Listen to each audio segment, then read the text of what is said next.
যে কোনো দুর্যোগে তাদের পেশাদারী মনোভাব, সাহস, ত্যাগ ও সেবামূলক কার্যক্রম জাতির আস্থা অর্জন করেছে।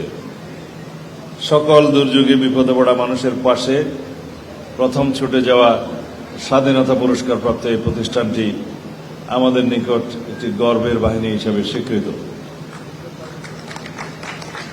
আমরা জানি জলবায়ু পরিবর্তন সহ নানা প্রাকৃতিক ও মানব সৃষ্ট কারণে আমাদের দেশ প্রতিনিয়ত অগ্নিকাণ্ড, সড়ক দুর্ঘটনা, বন্যা, ভূমিধস, ভবনধস সহ বিভিন্ন দুর্যোগ দুর্ঘটনার সম্মুখীন হচ্ছে। রয়েছে ভূমিকম্পের মতো ভয়াবহ দুর্যোগের আশঙ্কাও। এই পরিস্থিতিতে ফায়ার সার্ভিস ও সিভিল ডিফেন্সের ভূমিকা দিন দিন আরও গুরুত্বপূর্ণ হয়ে উঠছে। সে কারণে ফায়ার সার্ভিস ও সিভিল ডিফেন্সের জন্য আধুনিক প্রযুক্তিগত সেবা সুবিধা সৃষ্টি, প্রশিক্ষিত জনবল ও পর্যাপ্ত সরঞ্জাম নিশ্চিত করার পাশাপাশি ভলান্টিয়ার সহ সরকারের অন্যান্য সেবা সংস্থার সাথে তাদের কার্যক্রম সমন্বয় থাকা খুবই গুরুত্বপূর্ণ। সারা দেশে 538টি ফায়ার স্টেশনের মাধ্যমে এই বাহিনী সেবা প্রদান করে যাচ্ছে, যা চাহিদার তুলনায় যথেষ্ট নয়। সেজন্য জনগুরুত্বপূর্ণ বিবেচনায় আমরা ফায়ার সার্ভিসের সক্ষমতা ও সামর্থ্য বৃদ্ধিতে জোর দিচ্ছি। ইতিমধ্যে 20টি ফায়ার স্টেশন নির্মাণ ও পুনর্নির্মাণের প্রকল্প বাস্তবায়নের কাজ চলমান রয়েছে। অ্যাম্বুলেন্স সেবা সম্প্রসারণের লক্ষ্যে 100টি অ্যাম্বুলেন্স সংগ্রহের কাজও চলমান রয়েছে। অতি সম্প্রতি ডুবুরিদের সক্ষমতা বাড়াতে 72টি পদ সৃজনের প্রস্তাব অনুমোদন করা হয়েছে। জনবল নিয়োগ সম্পন্ন হলে নৌযান দুর্ঘটনা মোকাবিলায় এই বাহিনীর সেবা সক্ষমতা বৃদ্ধি পাবে। তাছাড়া এই বাহিনীর ফায়ার স্টেশনের সংখ্যা বৃদ্ধি এবং পরিকল্পনা অনুযায়ী সদস্য সংখ্যা 30,000-এর অধিক করার জন্য ফায়ার সার্ভিসের অর্গানোগ্রাম পুনর্গঠনের প্রস্তাবও বিবেচনাধীন রয়েছে।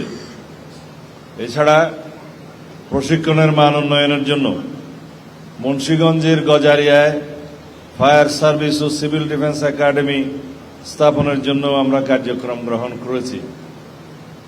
আমাদের নির্বাচনী ইশতেহারের আলোকে ইতিমধ্যে ফায়ার সার্ভিস ও সিভিল ডিফেন্সের বিভিন্ন উন্নয়ন পরিকল্পনা সাজানো হয়েছে। ফায়ার সার্ভিসের সেবা সহজীকরণ, স্বচ্ছতা ও জবাবদিহিতা নিশ্চিতকরণে অনলাইন ভিত্তিক ফায়ার লাইসেন্স প্রদানের কার্যক্রম গত মে 1 তারিখ থেকে শুরু হয়েছে। পয়লা মে 2026 তারিখ থেকে চালু করা হয়েছে। আমরা আশা করি পরিকল্পনা অনুযায়ী বাস্তবায়ন সম্ভব হলে ফায়ার সার্ভিস ও সিভিল ডিফেন্সের সক্ষমতা বহুগুণ বৃদ্ধি পাবে। সম্মানিত সুধীমণ্ডলী, জনগুরুত্বপূর্ণ এই প্রতিষ্ঠানের সক্ষমতা বাড়ানোর সাথে সাথে ফায়ার সার্ভিসের কর্মকর্তা কর্মচারীদের সুযোগ সুবিধা বৃদ্ধি করার বিষয়েও বর্তমান সরকার সচেষ্ট রয়েছে।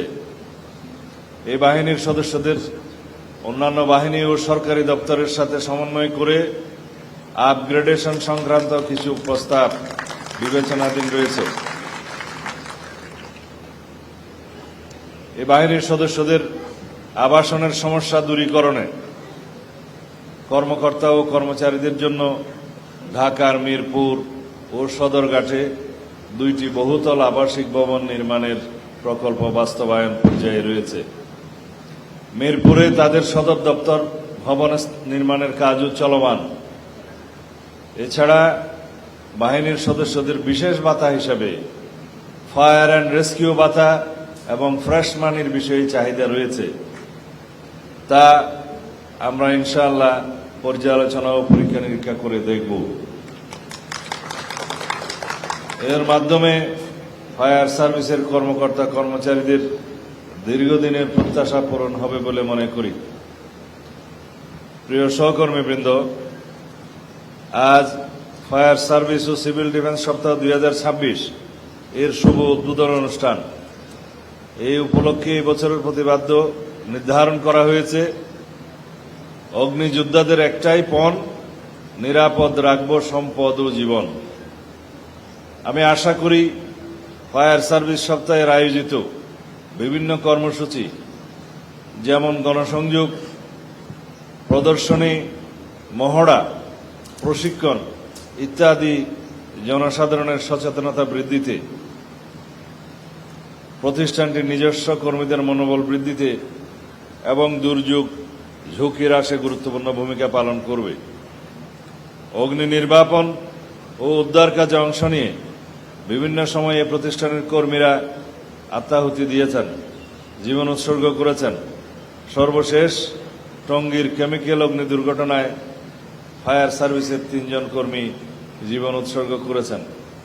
আমি জানতে পেরেছি ফায়ার সার্ভিস ও সিভিল ডিফেন্সের সদস্যরা 2025 সালে 27,059টি অগ্নি নির্বাপন করে 3,263 কোটি টাকার সম্পদ উদ্ধার করেছে।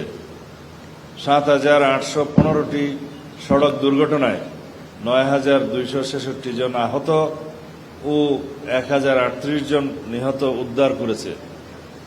অ্যাম্বুলেন্সে রোগী পরিবহন করে 10,480 জন, সচেতনতা বৃদ্ধিতে 14,987টি গণসংযোগ, 2,078টি ভবন সার্ভে, 10,533টি ভবন পরিদর্শন করেছে। নতুন কমিউনিটি ভলান্টিয়ার তৈরি করেছে 1,039 জনকে। 2,56,165 জনকে অগ্নি নিরাপত্তা বিষয়ক প্রশিক্ষণ প্রদান করেছে, যা সত্যি প্রশংসার দাবিদার। এছাড়া 2025 সালে অপারেশনাল দায়িত্ব পালন করতে গিয়ে এই বাহিনীর 3 জন সদস্য নিহত হয়েছেন,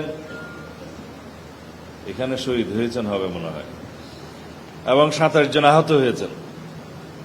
তাদের এই বহুমাত্রিক গুরুত্বপূর্ণ কাজের স্বীকৃতি স্বরূপ ফায়ার সার্ভিস ও সিভিল ডিফেন্সের কর্মকর্তা কর্মচারীদের আজকের অনুষ্ঠানে পদক প্রদান করা হয়েছে।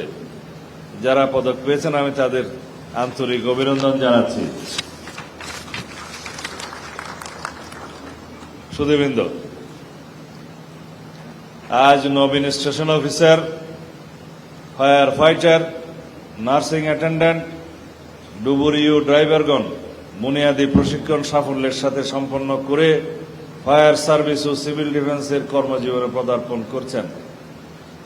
সুন্দর একটি প্যারেড উপহার দেওয়ার জন্য সংশ্লিষ্ট সকলকে আমি আন্তরিক শুভেচ্ছা ও অভিনন্দন জানাচ্ছি। বিশেষ করে যারা চৌকস পদক পেয়েছেন তাদের উষ্ণ অভিনন্দন জানাচ্ছি।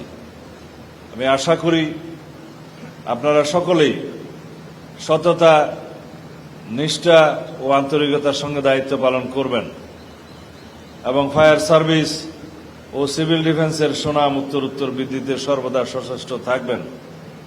পরিশেষে আমি আজকের এই অনুষ্ঠানে আমাকে আমন্ত্রণ জানানোর জন্য ফায়ার সার্ভিস ও সিভিল ডিফেন্স অধিদপ্তরের মহাপরিচালককে আন্তরিক ধন্যবাদ জানাচ্ছি। আল্লাহ হাফেজ। বাংলাদেশ জিন্দাবাদ।